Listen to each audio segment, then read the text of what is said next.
नमस्कार, न्यूज़आवर के खास कार्यक्रम में आपका स्वागत है। मैं हूं देवेंद्र कुशवाहा। सागर के बरोदिया नौनागिर में की घटना के मध्य प्रदेश की राजनीति का पारा भी हाई नजर आ रहा है। एक तरफ जहां बीते दिन प्रदेश अध्यक्ष जीतू पटवारी ने पीड़ित परिवार की बातचीत राहुल गांधी से कराई थी, तो वहीं बुधवार को सुबह सीएम डॉक्टर मोहन यादव अंजना अहिरवार के परिवार से मिलने पहुंचे। जीतू पटवारी ने बीजेपी सरकार पर हमला बोलते हुए कहा कि मध्य प्रदेश 3C से ग्रसित है, कर्ज, क्राइम और करप्शन। मध्य प्रदेश में माफियाओं की जड़ें जम चुकी हैं। सरकार ने भले ही आनंदम विभाग का गठन किया है, लेकिन प्रदेश में आत्महत्या का रेट बढ़ता ही जा रहा है। उन्होंने नेता प्रतिपक्ष की अध्यक्षता में समिति गठित किए जाने की बात कही, जिसमें पिछले 2 माह में हुई घटनाओं के साथ सरकार को श्वेत पत्र सौंपेंगे। वहीं सीएम ने कहा कि मृतक परिवार के साथ उनकी सहानुभूति है।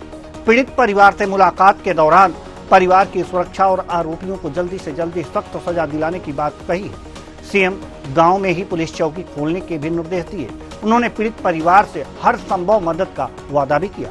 वहीं उन्होंने कांग्रेस को भी आड़े हाथों लेते हुए उसे ऐसी घटनाओं पर राजनीति न करने की नसीहत दे डाली।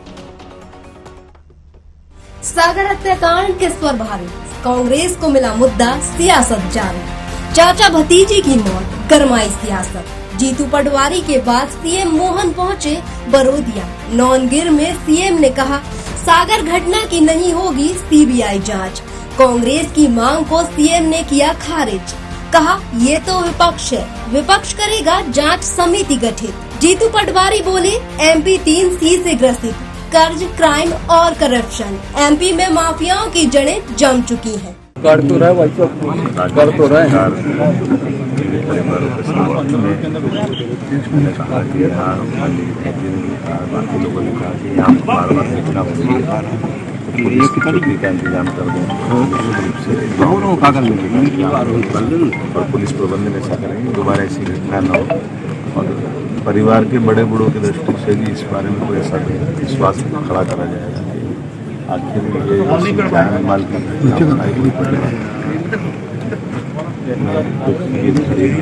सुबह परिवार के साथ भी हूँ और उम्मीद करता हूँ कि इस कठिन दौर से परमात्मा उनको बाहर लाएगा। हम सब उनके साथ हैं। वो यथा योग्य जो जरूरत है जैसी इस घटनाओं में उन्होंने कहा कि मध्य प्रदेश 3C से ग्रसित है, कर्ज, क्राइम और करप्शन। जब से मोहन यादव जी मुख्यमंत्री बने हैं 3C का और उनका चोली दामन का साथ है। मध्य प्रदेश में कानून व्यवस्था चरमरा गई है। पुलिस का और कानून और प्रशासन का डर समाप्त हो गया है। मध्य प्रदेश में एक विभाग था हैप्पीनेस, आनंद विभाग। क्या हुआ उस हैप्पीनेस का और आनंद विभाग का? क्या स्थिति कर दी घर घर की सरकार ने। इस सरकारी क्राइम, सरकारी अत्याचार भी आदिवासियों पर सबसे ज्यादा यही होता है। और मोहन भैया कांग्रेस को नसीहत देते हैं कि राजनीति न करें। विपक्ष का क्या धर्म है? मोहन भैया से क्लास ले लें इसकी। हम कांग्रेस पार्टी सकारात्मक विपक्ष का धर्म निभाएगी। हमने एक नेता प्रतिपक्ष के नेतृत्व में कमेटी गठित कर रहे हैं। इसके लिए हम एक सारी 2 महीने की घटनाओं को लेकर एक विस्तृत नोट बनाएंगे, एक व्हाइट पेपर बनाएंगे और सरकार को, मुख्यमंत्री को इसको कांग्रेस पार्टी कैसे सुधारो उसके सजेशन भी देगी। तो अभी आपने सुना कि जीतू पटवारी का क्या कुछ कहना था सागर की घटना पर। वास्तव में सागर की घटना एक दुखी है और सागर की घटना के बाद विपक्ष ने जो सवाल उठाए हैं, वास्तव में वो सवाल तो हैं ही। क्या आनंदम विभाग की जो गठन किया गया है उसका क्या असर है, जब एक युवती किसी कारणवश एम्बुलेंस के सामने कूदकर हत्या कर लेती है। आखिर क्यों इस तरह के अपराध मध्य प्रदेश में कम होने का नाम नहीं ले रहे? मध्य प्रदेश में क्राइम, जैसा कि 3C उन्होंने नाम दिया है जीतू पटवारी ने, इन 3C की जहां तक हम बात करें, यह मध्य प्रदेश से हटने का नाम क्यों नहीं ले रही? आज इसी मुद्दे पर हम चर्चा करेंगे और चर्चा के लिए जो हमारे साथ मेहमान जुड़े हुए हैं उनसे आपका परिचय करा दें। मंजरी जैन जी बीजेपी प्रवक्ता, बहुत बहुत स्वागत है आपका हमारे इस कार्यक्रम में। जितेंद्र मिश्रा, कांग्रेस प्रवक्ता, आपका भी बहुत बहुत स्वागत है हमारे इस कार्यक्रम में। साथ ही साथ आदित्य नारायण उपाध्याय जी, वरिष्ठ पत्रकार, आपका भी बहुत बहुत स्वागत है हमारे इस कार्यक्रम में। चर्चा की शुरुआत करेंगे मंजरी जैन जी। मंजरी जैन जी,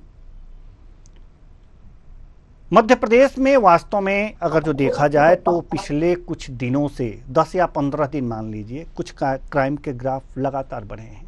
सागर की घटना भी हिला देने वाली है, क्योंकि उसके पीछे जो उस परिवार के साथ घटित हुआ था उसको अगर जो जोड़ करके देखें तो परिवार वास्तव में, या फिर वह युवती वास्तव में पीड़ित थी, जिसको किसी न किसी कारण एम्बुलेंस के आगे कूद करके अपनी जान देनी पड़ी। तो इस तरह की अगर जो घटनाएं समाज में मध्य प्रदेश में पनप रही हैं तो कहीं ना कहीं सरकार के ऊपर सवाल खड़े होते हैं कि क्या प्रशासन सख्त नहीं कर पा रहा है, या फिर आखिर क्या कारण है कि इस तरह की घटनाएं सामने आती हैं। मंजरी जैन जी। देखिए देवेंद्र जी, ये जो सागर दुखी कर और सरकार उस पीड़ित परिवार के साथ पूरी कहना चाहिए कि सख्ती के साथ खड़ा हुआ, और जो दोषी हैं उनके किसी ने कहा कि सख्त कार्रवाई। निश्चित तौर पर इस तरीके के समाज को भी खड़े होना चाहिए। उनका एक जो इम्पोर्टेंट ये जो घटना थी वो 2019 में कमलनाथ जी उस समय धन सिंह को परिवार के साथ जो घटना घटित हुई उसी समय समुचित कार्रवाई होती, बड़ी कार्रवाई होती तो नहीं होती। नहीं, ये कहने का कोई औचित्य नहीं है मंजरी जैन जी। हम समझ रहे हैं कि आप बीजेपी का पक्ष रख रही हैं तो जरूर ऐसा कुछ कहेंगी, लेकिन ये कहने का कोई औचित्य नहीं है हमारी समझ से, क्योंकि उसके बाद तो आपकी सरकार आ गई थी। अगर जो उसमें कुछ कमी रह गई थी उनके कमलनाथ के सरकार में, तो आपकी सरकार आई थी तो आपको सख्त कदम उठाने चाहिए थे कि हाँ ये पर्याप्त नहीं है, ये आपकी कार्रवाई पर्याप्त नहीं है। अगर वो हो गया होता, अगर कमलनाथ ने नहीं कमलनाथ जी ने गलती की, वही गलती अगर जो आपकी सरकार ने की तो आप लोग बच नहीं सकते, क्योंकि अगर उस समय सख्ती हो गई होती तो शायद ये घटना नहीं होती मेरे हिसाब से। देवेंद्र जी, 2023 में जो घटना हुई थी उनके 13 दोषियों के पहुंचाने का भारतीय जनता पार्टी की सरकार में हुआ था, और निश्चित देखिए भारतीय जनता पार्टी सरकार के प्रति है। जहाँ राज्य में जनता पार्टी सरकार है, अपराधियों को चल दिया गया है, पहुंचाया गया है, और कभी का वही कांग्रेस बड़ी वाली बात है कि राजनीति कर, आज ये राजनीति करने का समय नहीं। सामाजिक तौर से जिस तरीके से की जो घटना हुई है, कांग्रेस को तो परिवार के साथ खड़े होना चाहिए था। आप नहीं मंजरी जैन जी, ये बातें सीएम डॉक्टर मोहन यादव जी ने भी कही, और वही बात आप भी कह रही हैं। माफ कीजिएगा, हम आपको बार बार काट रहे हैं। थोड़ी सी मेरी बात सुन लीजिए कि आप लोग यही कह रहे हैं कि इस बात पे राजनीति नहीं करनी चाहिए। राजनीतिक पार्टी है, क्या ऐसी घटना पर उसको भजन गाना चाहिए? कांग्रेस को वो भजन गाए बैठ के मंदिर में? मेरी बात पूरी करने दीजिए जी। तो मेरा ये कहना है बिल्कुल बोलना चाहिए, और हर व्यक्ति को बोलना चाहिए जी। तो ये नहीं कह रही कि गलत बोला कांग्रेस ने, ये कह रही कि राजनीति कर रहे हैं। वो किस लिए कह रही कि जब पंजाब में आदमी पार्टी के मंत्री एक महिला के साथ दुनिया के अत्याचार करते हैं, वो करते हैं, तब कांग्रेस। आपकी आवाज साफ आ नहीं रही है मंजरी जैन जी, आपकी आवाज कट कट के आ रही है। मैं अपने तो में यदि कोई बात होती है तो आप चिल्लाने लगते हैं। वही राजस्थान जब आपकी कांग्रेस की सरकार थी, वहाँ का क्राइम ब्यूरो रिपोर्टर जो कहता है उस हिसाब से 8,000 दलितों के ऊपर अत्याचार हुए, ये रिकॉर्ड दर्ज है। आप उस समय 10 साल से छोटी बच्चियों के साथ स्कूलों में अत्याचार हो रहे थे, हो रहा था, तब कांग्रेस की सरकार थी, तब नहीं बोलते। कर्नाटक में कांग्रेस की सरकार है, आप तब नहीं बोलते। बंगाल में संदेशखाली में महिलाओं के साथ अत्याचार हो तब आप नहीं बोलते। लेकिन यदि उत्तर प्रदेश शासित राज्य में यदि कुछ होता तो आप उसको चुनावी मुद्दा बनाते हैं। राज्य छोड़िए, ये घिनौनी बात है। मैं आपसे बता ठीक किसी भी परिवार के साथ, किसी भी महिला के साथ, बिल्कुल सही कि किसी की सरकार हो, अगर उसमें क्राइम होता है तो सरकार अच्छी नहीं मानी जाएगी, चाहे कांग्रेस की सरकार हो या फिर बीजेपी की सरकार हो। ठीक है, कार्रवाई होना ठीक है मंजरी जैन जी, हम आपके पास आएंगे। मंजरी जैन जी, हम आपके पास आएंगे और मैं चाहूंगा टेक्निकल टीम से कि एक बार, तब तक मंजरी जैन जी की आवाज़ साफ नहीं आ पा रही थी, तब तक वो भी दुरुस्त कर लिया जाए।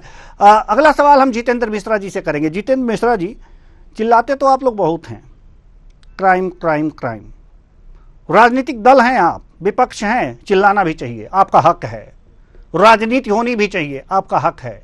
लेकिन इसके साथ साथ समाज में ये क्यों हो रहा है, क्या कारण है, इसके लिए एक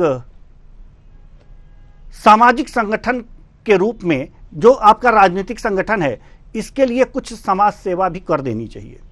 केवल आप चिल्लाते रहें कि फला की सरकार है और फला की सरकार में इतनी हत्याएं हो रही हैं, इतने रेप हो रहे हैं, इसको रोका जाना चाहिए।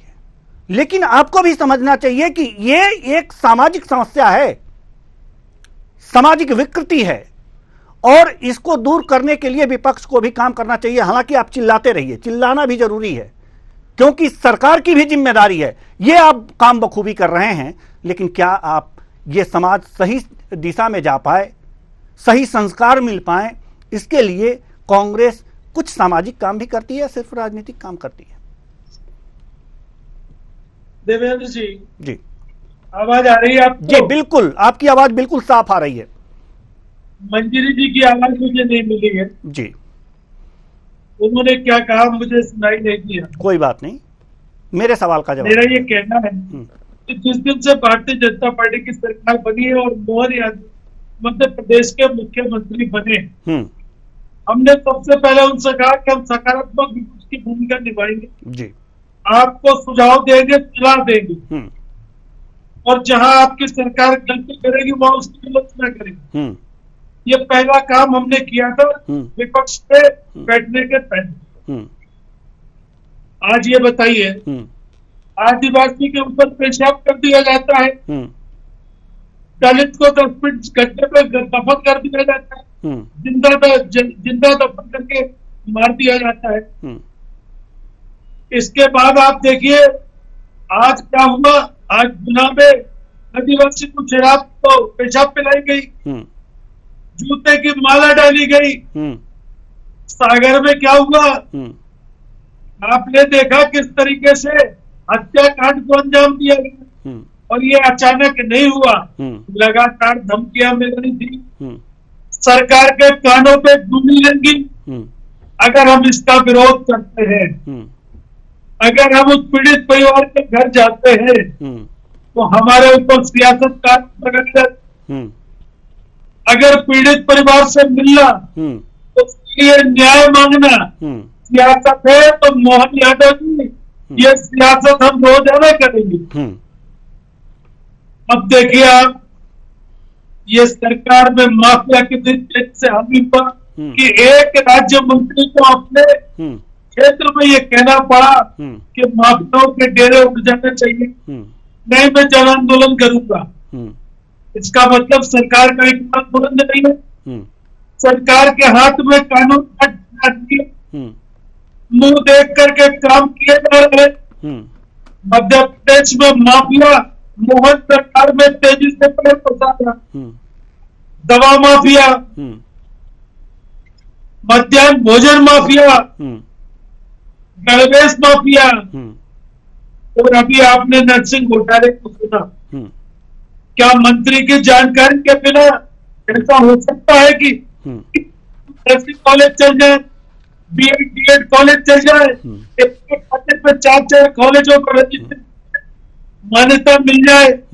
अगर ये बात करो तो मोहन यादव कहते हैं कि आप सियासत कर रहे हो। कॉलेजों की मान्यता को रोकने का काम हम करेंगे क्या? समाज करेगा क्या? ये सरकार के दायित्व और ये भूल जाते हैं कि सरकार में खुद बैठे हैं।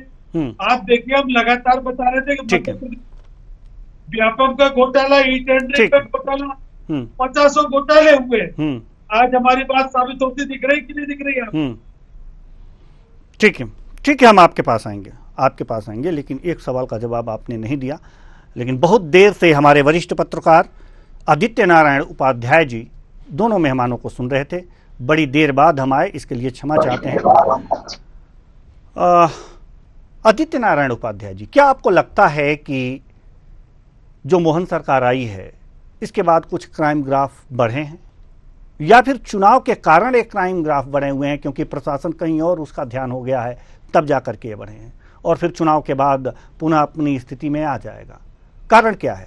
क्या आपने अध्ययन किया है और क्या सोच रहे हैं आप? आपकी राय क्या है? देखिए, तात्कालिक रूप से मैं मोहन यादव जी की सरकार को इसका विशेष आरोप तो नहीं लगा सकता हूं, क्योंकि उनको जो है आए हुए बहुत कम समय हुआ और उसके बाद जो है चुनाव आयोग का प्रशासन चल रहा है, चुनाव आयोग का डंडा चल रहा है, और इसके कारण जो है पुलिस विभाग जैसे और प्रशासनिक विभाग जैसे सारे विभाग जो है चुनाव आयोग के निर्देश पर, चुनाव आयोग के कहने पर बात सारे काम करने लगते हैं। तो कहीं ना कहीं जब इस तरीके की इतनी सख्त चुनाव आयोग की का डंडा यदि चलता है तो इसकी एक वैकल्पिक व्यवस्था होना बहुत जरूरी है। यदि सारा का सारा प्रशासन, सारी की सारी पुलिस चुनाव आयोग की बात मानने लगेगी तो निश्चित तौर पर जो जिम्मेदारी भी कहीं ना कहीं चुनाव आयोग की भी बनेगी। ये बात निश्चित तौर पर इस चीज पर विचार होना चाहिए कि चुनाव आयोग का किस हद तक जो है रोल रहेगा प्रशासन और पुलिस के ऊपर। तो इसमें मोहन सरकार की जहां तक बात है, मैं नहीं मानता हूं इस बात को, लेकिन फिर भी मैं कहूंगा कि 20 साल के आसपास का भारतीय जनता पार्टी के शासन में, खास तौर पे सागर क्षेत्र की ये बात सबको पता है, सागर में ऐसे कद्दावर नेता भी रहे हैं जिनके कारण कांग्रेस के एक विधायक के ऊपर भी हत्या का आरोप लगा, उनका परिवार भी पूरा जेल में गया और वो सालों तक तरस रहा। आखिर जाकर वो उन्होंने जो है, ऐसा कहा जाता है कि भारतीय जनता पार्टी को ज्वाइन करने के बाद राहत की सांस ली है, ऐसा वहां उस क्षेत्र में कहा जाता है। सागर क्षेत्र में जो है भू माफिया, जंगल माफिया, रेत माफिया, सागर क्या पूरे मध्य प्रदेश की बात करता हूं मैं, सब जगह जो है राजनीतिक, एक्चुअली क्या है कि गुंडागर्दी यहाँ पर बढ़ी नहीं है, अपराधीकरण बढ़ा नहीं है, यहाँ पे नेतृत्व अपराधी किस्म के नेतृत्व का बोलबाला धीरे धीरे बढ़ता चला जा रहा है पूरे मध्य प्रदेश में। मध्य प्रदेश जो शांति का टापू माना जाता था, आप कल्पना कर सकते हैं कि होशंगाबाद जैसे शांत जिले में, नर्मदापुरम जैसे शांत जिले में रेत चोरी के मामले में गोलियां चलती हो, ऐसा कोई कल्पना कर सकता है? आज से 20 साल पहले कोई कल्पना कर सकता था कि रेत चोरी करने वाले बाहर के बड़ी बड़ी गैंग आएंगी और स्थानीय लोग यदि विरोध करेंगे, गांव वाले, तो वहां पे गोलियां चल जाएंगी? कोई सोच सकता था ऐसा? ये सब जो है, ये एक लंबे समय से धीरे धीरे करके इस तरीके का माहौल बनता चला जा रहा है कि जो राजनीतिक झंडा जिन लोगों ने उठा रखा है, चाहे वो किसी भी पार्टी को, जिसकी सत्ता होती है उसके ज्यादा होते हैं, सत्ता नहीं होती है वो थोड़े ठंडे पड़ जाते हैं, लेकिन जब राजनीतिक लोगों ने माफिया की शक्ल या माफिया ने राजनीति की शक्ल ग्रहण कर ली हो तो लोगों को बचाने वाला फिर कोई नहीं रह जाता। जी बिल्कुल, लोगों को बचाने। अच्छा, दूसरे एक बात और कहता हूं, हमने बचपन में जुम्मन शेख और अलगू चौधरी की कहानी सुनी थी, पढ़ी थी, उसमें कोर्स में मुंशी प्रेमचंद जी। तो जिस तरीके का पंचायत व्यवस्था गांव में थी, और जो पंचायत, जिस तरीके का पंचायत का स्वरूप था, वो गांव में अनुशासन, संस्कार और आपसी मेल मिलाप का काम करते थे।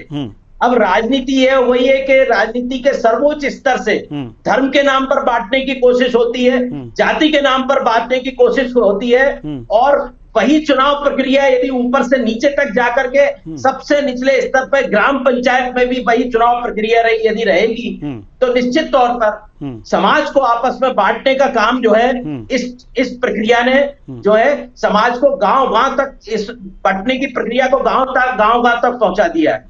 तो स्थिति ये हुई है कि गांव में जिस तरीके का संभाव रहा करता था एक जमाने में, वो संभाव खंड खंड हो गया है। तो इस समाज को जो है पुनर्गठित की जिम्मेदारी भी राजनीति को ही है, और राजनेताओं को, हमारे नेता लोग तो क्या हम ये समझे कि इसका जो मुख्य कारण है ये अपराध का राजनीतिकरण हो गया है मध्य प्रदेश में और लगातार होता जा रहा है, इसलिए ये घटनाएं बढ़ रही हैं?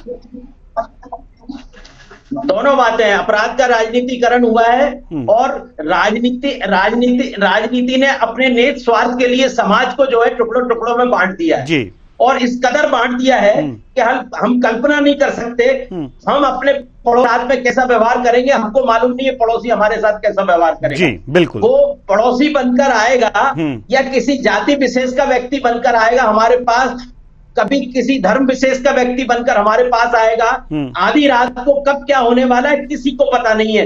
ये सामाजिक स्थिति बन गई है। इस स्थिति पे बहुत गंभीरता से विचार होना चाहिए। इसमें किसी एक पार्टी का दोष नहीं है, ये राजनीतिक व्यवस्था का दोष है, और इस पे सबको बैठ करके सबको गहराई से विचार करना चाहिए, जिसकी फुर्सत किसी भी राजनीतिक दल को नहीं है। वो उनको 400 पार जाने की और उनको सत्ता में आने की में बिजी रहते हैं। एक चुनाव खत्म नहीं होता, दूसरे चुनाव की तैयारी में बिजी रहते हैं। वो अपने आप को चुनाव मोड में ही कहते हैं हमेशा। आप समाज के मोड में कब आओगे जी? समाज के मोड में कब आओगे? चुनाव के मोड में तो आप हमेशा रह रहे हैं। बिल्कुल सही बात आपने कही, कब आएंगे? बिल्कुल सही बात आपने कही, करने की आवश्यकता है जी। बिल्कुल आपने सही बात कही कि चुनाव के मोड में तो आप हमेशा रहते हैं और ये कहते भी हैं, समाज के मोड में कब आएंगे? मंजरी जैन जी, मंजरी जैन जी जी जी। देखिए, जो वरिष्ठ पत्रकार महोदय जी ने कहा, तो मैं ये कहना चाहती हूँ कि भारतीय जनता पार्टी के चाहे नेता हो चाहे कार्यकर्ता हो, वो समाज सेवा के लिए ही राजनीति में आते हैं और उनको उसी तरीके, हर कार्यकर्ता को उसी तरीके से तैयार किया जाता है। कुछ घटनाएं यदि होती हैं तो उन पर एक्शन भी लिया जाता है। जितने भी आज राज्य देख लीजिए, जहाँ जहाँ भारतीय जनता पार्टी की सरकार है, वहाँ वहाँ अपराधियों को कुचल दिया गया है, उनको किसी तरीके से बख्शा नहीं गया है, और इस घटना के आरोपियों को भी किसी भी तरीके से बख्शा नहीं जाएगा। माननीय मुख्यमंत्री जी ने भी कहा कि ऐसी घटनाओं की पुनरावृत्ति ना हो, इसके लिए भी हम कड़े कदम उठाएंगे। और उस गाँव में जहाँ ये घटना घटित हुई है, वहाँ भी एक पुलिस चौकी की स्थापना करने की बात कही गई है। तो निश्चित तौर पर हम तो प्रतिबद्ध है कि जनता को न्याय मिले और अपराधी को उस अपराध की सजा मिले, इसके लिए हम पूरी तरह प्रतिबद्ध हैं।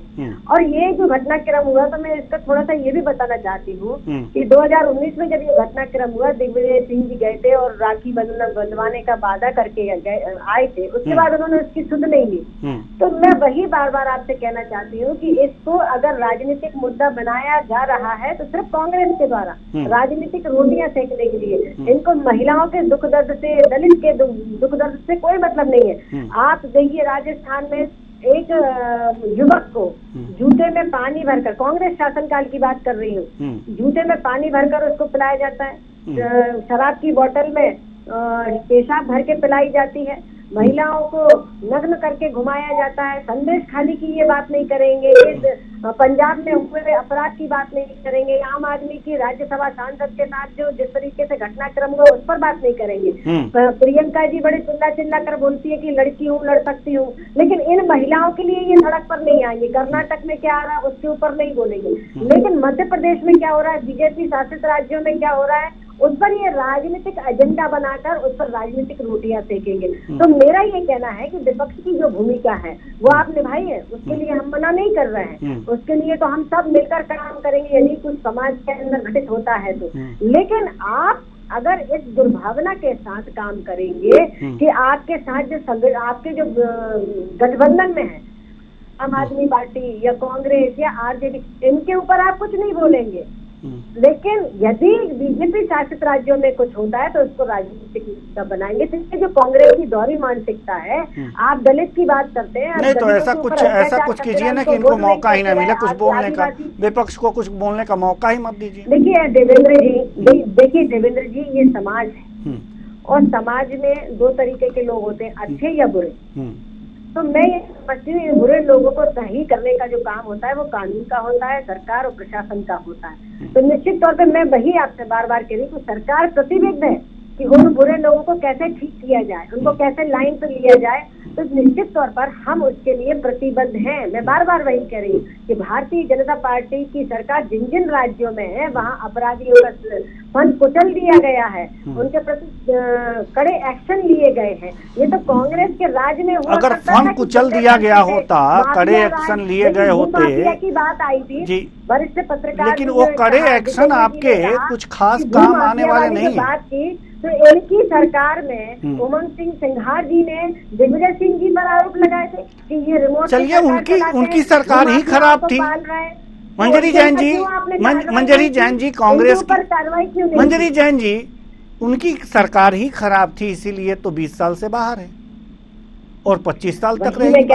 नहीं वो खराब थी ना, तो क्यों उदाहरण दे रही हैं? आपकी सरकार अच्छी है तो इसमें क्यों इस तरह के क्राइम हो रहे हैं? कह रही है कि कड़ी कार्रवाई हो रही है। अगर जो कड़ी कार्रवाई होती, कड़ी कार्रवाई हमने उत्तर प्रदेश में देखा था, अपराधी तख्ती लेके घूम रहे थे, ऐसा मैंने देखा है। नहीं ऐसा देखा है, हमने टीवी पे देखा है, समाचारों में देखा है। शिवराज सिंह चौहान जी थे, हमने भी देखिए अभी उज्जैन में जिस तरीके से घटनाक्रम हुआ था उसके ऊपर कड़ा एक्शन लिया मुख्यमंत्री जी ने। अरे ऐसा एक्शन क्यों नहीं ले पा रहे हैं आप लोग कि हाँ खुद अपराधी कहें नतमस्तक हो जाए कि हम ठेला लगा के काम करेंगे लेकिन अपराध की ओर नहीं जाएंगे। ऐसे कई सारे देखिए, जितने आपने देखी कितने एक्शन हुए, कई अपराधियों के घर तोड़ दिए गए, बुलडोजर चलाए गए, कैसे वो सब कीजिए, सब कर रहे हैं आप लोग, सब कर रहे हैं आप लोग, हम कहाँ मना कर रहे हैं। लेकिन भय तो उतना नहीं पैदा हुआ जितना यूपी में हुआ था, उतना भय पैदा कीजिए। चलिए जितेंद्र मिश्रा जी, क्या आपको लगता है कि वास्तव में फन कुचल दिया गया अपराधियों का? और जी बिल्कुल वो तो करेगा जितेंद्र जी। जब 24 घंटे चुनाव के मूड में रहते हैं, निश्चित तौर पर चुनाव के मूड में रहोगे और अकेला भी देखना पड़ेगा। अगर आप सरकार चलाने के मूड में हो तो आप ईमानदारी से काम कर सकते। नहीं तो आप लोग चुनाव के मूड में नहीं रहते हैं तो कौन सा सामाजिक काम कर लेते हैं, जरा बताइए कौन सा सामाजिक काम कर रहा हूँ? कौन नशा मुक्ति अभियान चला दिए हैं आप लोग? कौन अपराधियों का नहीं कौन हाँ जी कुशवाहा जी, हमने देश के सामाजिक तानाबाजी को तोड़ने का प्रयास किया था, तोड़े रखा था, जिसको लेके अभी आदित्य नारायण जी ने सवाल उठाए थे। इस देश के सामाजिक तानाबाजी को तोड़ने की जिम्मेदारी भारतीय जनता पार्टी की। चलिए ठीक है। जिस तरीके से जहरीली कार्रवाई भारतीय जनता पार्टी की, उससे लगता है कि सामाजिक तानाबाजी को तोड़ने का प्रयास, जाति से जंग को लड़ाने का प्रयास, में क्या करने का प्रयास। ठीक है, आवाज गूंज रही है आपकी, आवाज गूंज रही है आपकी आवाज गूंज रही है, इसलिए आदित्य नारायण जी के पास जाना चाहेंगे, जल्दी से चाहेंगे कि आप ये बताइए कि आखिर इस समय क्या होना चाहिए, सरकार को क्या कदम उठाने चाहिए, विपक्ष को क्या करना चाहिए। कम शब्दों में आप बताइए कि ये लोग समाज के प्रति अपनी जिम्मेदारी निभा सकें इस समय जो भूल गए हैं। पर्टिकुलर घटना पे तो जो कार्रवाई पुलिस कर रही है करना चाहिए और कार्रवाई होती है, लेकिन मूल रूप से विचार सरकारों को और सारे राजनीतिक दलों को इस वजह से इस दिशा में करना चाहिए कि कैसे समाज में अपराधी पैदा ही ना हो। यदि समाज में किसी तरह का तनाव व्याप्त है, यदि जातिगत आधार पर तनाव व्याप्त है, आर्थिक आधार पर तनाव व्याप्त है, धर्म के आधार पर तनाव व्याप्त है, तो निश्चित तौर पर संघर्ष की स्थिति आएगी और संघर्ष की स्थिति ना आए, समाज में समरसता रहे, इसके लिए सभी पार्टियों को मिलजुल के प्रयास करना चाहिए, समाज को आगे आना चाहिए। बहुत सारे ऐसे छोटे-छोटे अपराधी हैं जिनको यदि सामाजिक ताना बाना थोड़ा सा अच्छा बना हुआ हो तो वो उभर नहीं सकते, शुरुआती दौर में ही पकड़े जाएंगे। लेकिन ऐसे कोई जिम्मेदार लोग नहीं है। शहरों में जैसे शहर के ताने बाने की बात करता हूँ, सबसे निचले स्तर पे पार्षद होता है। पार्षद के पास में ऐसी कोई जिम्मेदारी नहीं है, ऐसी कोई योजना ही नहीं है कि वो इस तरीके से समाज में पैदा होने वाले नवोदित अपराधियों को समाज में से निकाल करके बाहर कर सके और उनको जो है प्रॉपर तरीके से उनको काउंसलिंग की जा सके। जी बिल्कुल। इसी तरह से गांव में ग्राम पंचायत स्तर पर ऐसी कोई योजना ही नहीं है। जब आप कोई योजना ही नहीं बनाएंगे तो फिर समाज में सुधार कैसे हो सकता है? सुधार कैसे होगा? और इसकी बहुत जरूरत है। जी बिल्कुल, इसकी बहुत जरूरत है। मेरा निवेदन है जी, मेरा आरोप नहीं है, मेरा निवेदन इस बात का है कि सभी राजनीतिक संगठनों को, सभी सामाजिक संगठनों को मिलकर के कैसे समाज में अपराधीकरण ना बढ़े, अपराधीकरण पैदा ही ना हो। कुचलना तो बात की बात है, कुचलना तो बात की बात है, अपराधी बना कैसे, हमको इस बात का ध्यान देना चाहिए। अपराध यदि बढ़ते हैं इसका मतलब अपराधी पैदा हो रहे हैं, और अपराधी पैदा हो रहे हैं तो अपराधियों को पैदा होने से बचना चाहिए। समाज में अपराधी क्यों पैदा हो रहे हैं, समाज में ऐसी कौन सी परिस्थितियां बनती चढ़ी जा रही हैं कि अपराधी पैदा हो रहे हैं? यदि हम इतने सालों के 60 वर्ष के स्वतंत्रता के बाद यदि हम आज हमारा देश यहीं खड़ा हुआ है कि हमारे अपराधी नित्य प्रति पैदा होते चले जा रहे हैं, तो हमने कौन सा सामाजिक और राजनीतिक विकास किया है? जी इस बात बिल्कुल प्रश्न चिन्ह है। बिल्कुल, ये प्रश्न चिन्ह है। और इस तरह की जो आपने तरीके बताए हैं कि अगर उस पर सरकार ध्यान दे तो वास्तव में निचले स्तर पर ही अपराधी बनने ही नहीं दिया जाएगा, तो ये समाज जो है स्वच्छ हो सकता है। चलिए, अब समय नहीं है, नहीं तो इस चर्चा को और आगे बढ़ाते। बहुत ही इंटरेस्टिंग ये चर्चा हो रही थी और समाज को एक दिशा दे रही थी। लेकिन बहुत बहुत धन्यवाद तीनों मेहमानों का, आप आए और अपने अपने विचार साझा किए। तो अपराध का सागर सिर्फ सागर ही नहीं, मध्य प्रदेश भी है। और मध्य प्रदेश को स्वच्छ रखने के लिए जो हमारे वरिष्ठ पत्रकार आदित्य नारायण उपाध्याय जी ने जो वास्तव में उपाय सुझाए हैं, कहने के लिए काल्पनिक हो सकता है, लेकिन सरकार को एक बार सोचना जरूर चाहिए। राजनीतिक दलों को भी एक बार सोचना चाहिए कि वास्तव में ग्राम पंचायत स्तर पर और नगर पालिका स्तर पर, नगर पंचायत स्तर पर क्या हमने ऐसी व्यवस्था कर रखी है कि अपराध को पनपने ही ना दिया जाए, अपराधी को बनने ही ना दिया जाए, ऐसी चीजों को चिन्हित किया जाए और उसके लिए क्या योजनाएं हैं, क्या इस पर सोचा गया है? अगर नहीं सोचा गया है तो इन अपराधों से दो चार होना पड़ेगा, भले ही बुलडोजर लेकर चलिए या फिर कानून का डंडा लेकर चलिए, कुछ भी हो, अपराधी पनपते रहेंगे और आप उन पर कंट्रोल करते करते करते करते बस आंकड़ों में गिनते रहेंगे कि आज इतने प्रतिशत कम हुए और कल उतने प्रतिशत बढ़ गए। इसलिए जरूरी यह है कि ठोस काम किया जाए और वास्तव में एक योजना बनाई जाए। सभी राजनीतिक दल बैठ करके, सर्वदलीय बैठक करके ये योजना बनाए और समाज के प्रति सोचें, न कि सिर्फ चुनाव के प्रति। फिलहाल इस कार्यक्रम में इतना ही, मुझे दीजिए इजाजत, नमस्कार।